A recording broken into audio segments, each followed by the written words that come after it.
Assalamu alaikum wa rahmatullah, j'espère que vous allez bien. La sourate 34 est une sourate mécoise composée de 54 versets. Elle tire son nom de la mention de la tribu de Saba, un ancien peuple du sud de l'Arabie situé aux confins du Yémen. Mais quelle est l'histoire de ce peuple? Y aurait-il un lien avec la reine Belkis? Et quelles leçons pouvons-nous extraire de cette sourate? On en parle tout de suite après la petite intro.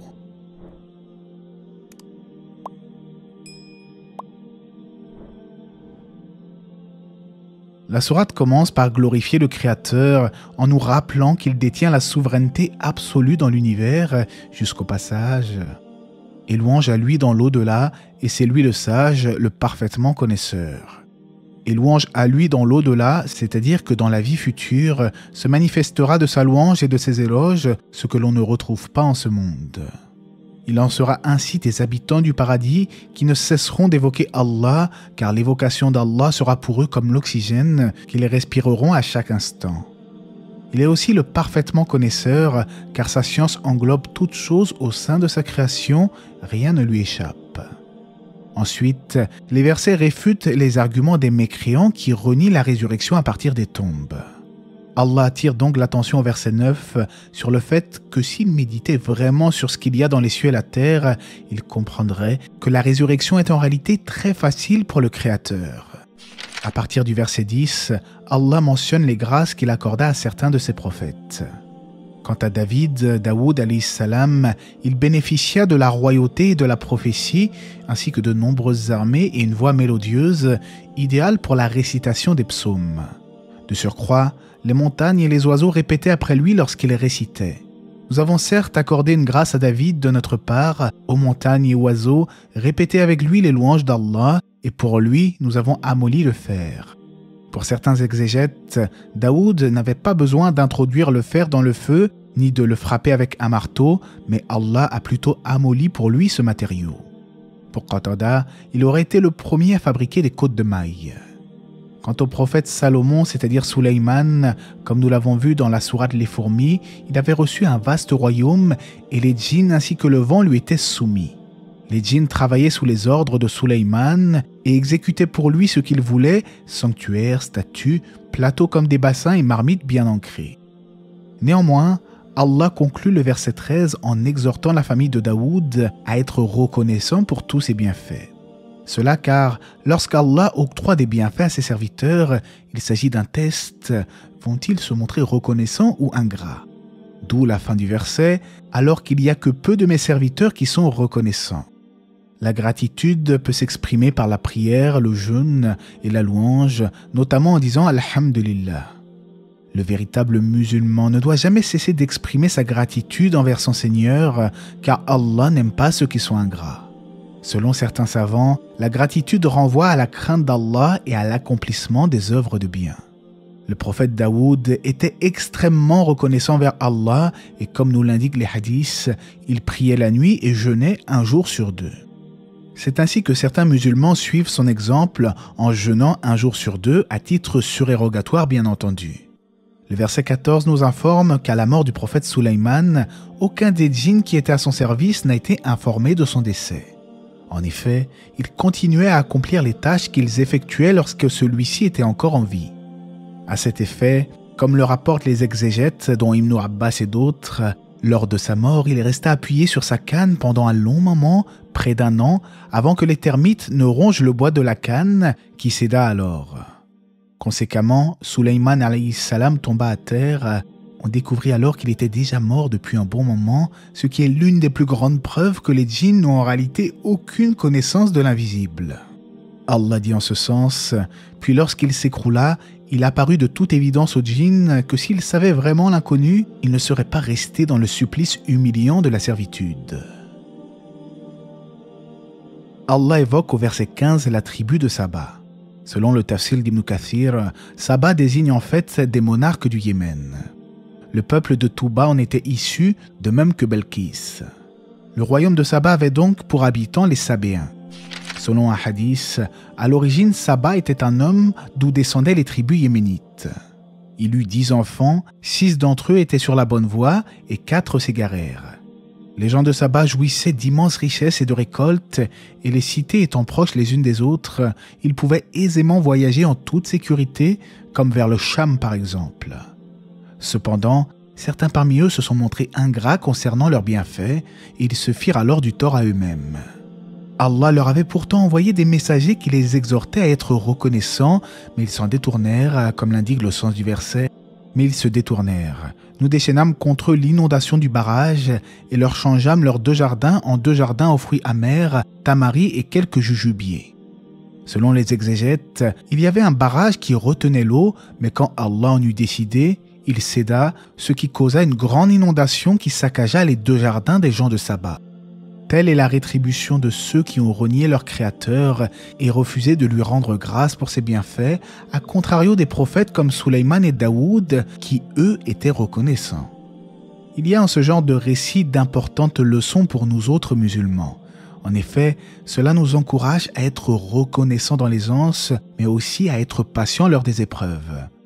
C'est d'ailleurs pour cela qu'Allah dit ensuite « Il y a en cela des avertissements pour tout grand endurant et grand reconnaissant. » Comme nous l'avions déjà vu dans le célèbre hadith, tout ce qui arrive au croyant est un bien, car lorsqu'un mal le touche et qu'il patiente, c'est un bien pour lui, et lorsqu'il est reconnaissant pour un bienfait, c'est également un bien pour lui.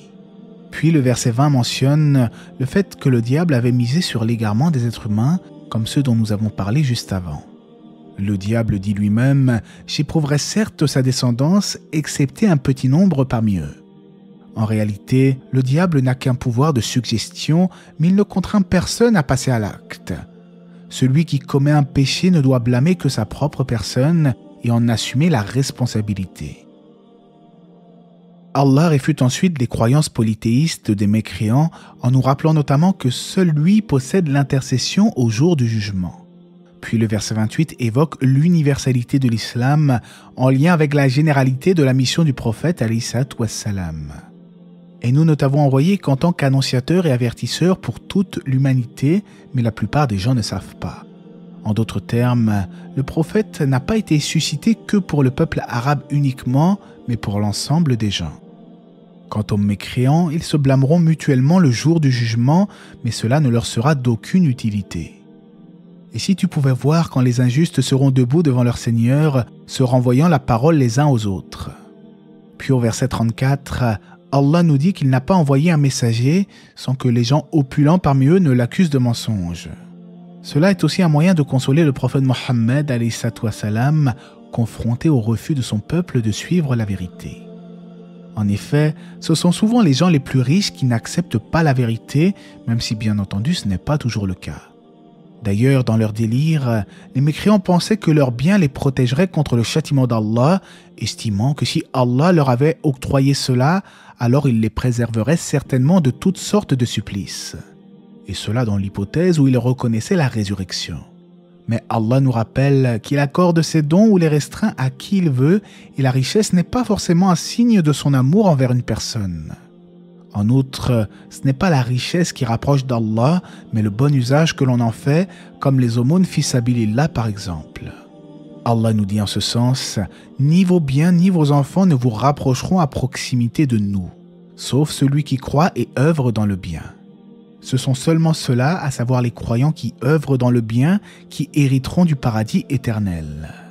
De surcroît, Allah multiplie de 10 à 700 fois la récompense des aumônes. Mais les autres, c'est-à-dire les irréductibles infidèles, ils seront contraints à un sévère châtiment. Et quant à ceux qui s'efforcent à rendre nos versets inefficients, ceux-là seront forcés de se présenter au châtiment. Que dire de ces gens qui s'emploient activement sur les réseaux sociaux à tenter de discréditer la parole d'Allah en se moquant de ces versets? On demande bien entendu la guider pour ce genre d'individus. Puis Allah nous rappelle une nouvelle fois qu'il dispense largement de ses dons ou les restreint à qui il veut et qu'il est le meilleur des donateurs. Et toute dépense que vous faites dans le bien, il la remplace et c'est lui le meilleur des donateurs. À cet effet, on rapporte du prophète alayhi salatu wassalam, « L'aumône n'a jamais diminué le capital d'un donateur. » Le verset 40 fait mention d'une situation particulière où Allah demandera aux anges si ce sont eux qui ont demandé à être adorés en dehors de lui. Leur réponse est un peu semblable à celle de Isa alayhi salam vis-à-vis des chrétiens. Ils diront « Gloire à toi, tu es notre allié en dehors d'eux », ils adoraient plutôt les démons en qui la plupart d'entre eux croyaient. En d'autres termes, les anges se désavoueront du polythéisme de ces polythéistes. Ils répondront que ce sont plutôt les démons qu'ils adoraient dans le sens où ces derniers leur ont suggéré ce shirk. Le jour du jugement, le culte qu'ils vouaient à autre qu'Allah ne leur aura été d'aucune utilité et ils seront jetés en enfer. Les derniers versets de la sourate soulignent la mécréance de ceux qui rejettent le message du prophète alayhi salam, ainsi que leurs arguments fallacieux. Puis il est dit « Pourtant nous ne leur avons pas donné de livre à étudier et nous ne leur avons envoyé avant toi aucun avertisseur. » C'est-à-dire que les polythéistes à l'époque du prophète n'avaient pas reçu de livre avant cela. Vont-ils renier leur messager comme l'ont fait certains peuples qui, auparavant, ont subi la conséquence de leur rébellion ?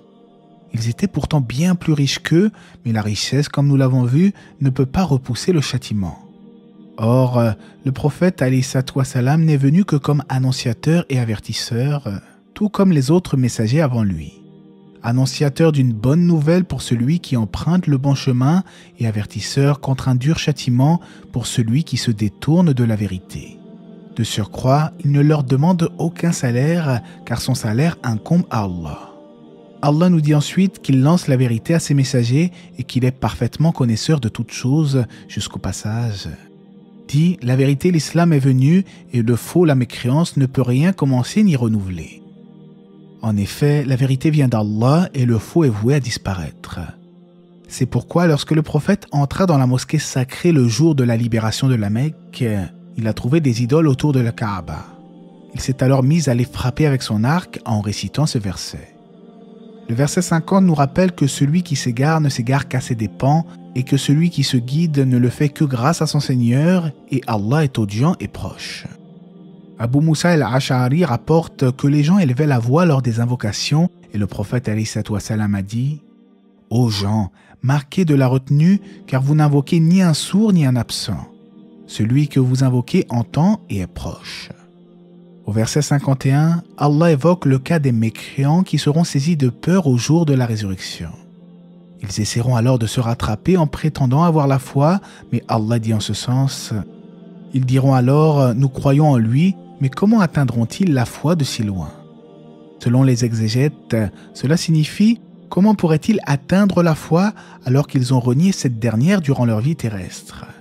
En réalité, ils cherchent à obtenir une chose inaccessible car le temps de l'épreuve est terminé et après la résurrection, il n'y aura plus aucune excuse possible. Sur terre, c'est le temps pour les œuvres et la recherche de la vérité, mais après la mort, c'est le temps pour la rétribution des comptes. Le dernier verset nous dit « On les empêchera d'atteindre ce qu'ils désirent, comme cela fut fait auparavant avec leurs semblables, car ils se trouvaient dans un doute profond. » On les empêchera d'atteindre ce qu'ils désirent signifie la foi selon certains savants. Pour d'autres, il s'agit du repentir. Pour d'autres encore, comme Ibn Abbas et Mujahid, il est plutôt fait allusion au bien terrestre et à ce qu'ils chérissaient en ce monde. Selon Cheikh Sardi, les mécréants se retrouveront seuls face à leur œuvre en laissant derrière eux tout ce qu'ils possédaient, comme ce fut le cas de leurs semblables parmi les peuples du passé qui ont péri.